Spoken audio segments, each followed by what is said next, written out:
Many of the things we buy and use every day come to us through long, complex international supply chains.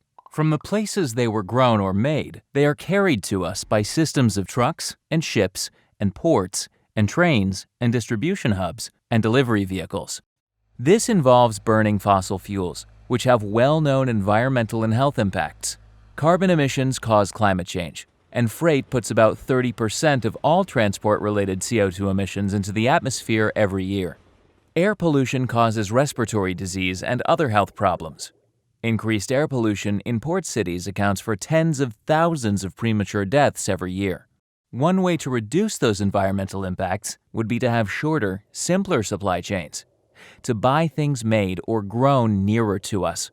But there are ways to reduce pollution from even long and complex supply chains, and they aren't theoretical. The Home Depot adopted strategies that improved efficiency and reduced costs in a supply chain between China and the United States.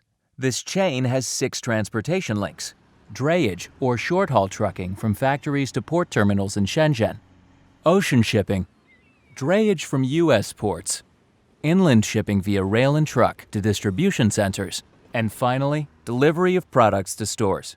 The changes were straightforward: consolidating cargo to take up all the space in the containers, optimized scheduling, using shore power in port, more fuel-efficient trucks, slow steaming on the ocean leg, and eco-driving on land. Home Depot shared the data with us, and we calculated the reduction in energy consumption and emissions. Then we estimated a business-as-usual baseline without these improvements for the same segments. Though the changes were nothing exotic or futuristic, the effects were significant.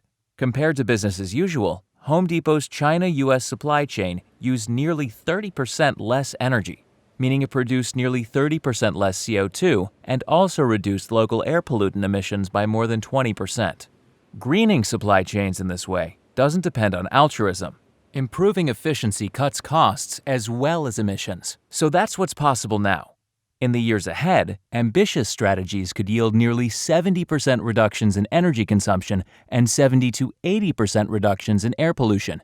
Think of zero-emission trucks, electric locomotives, and pollution control policies for ships. Business can make this happen by learning about and sharing best practices.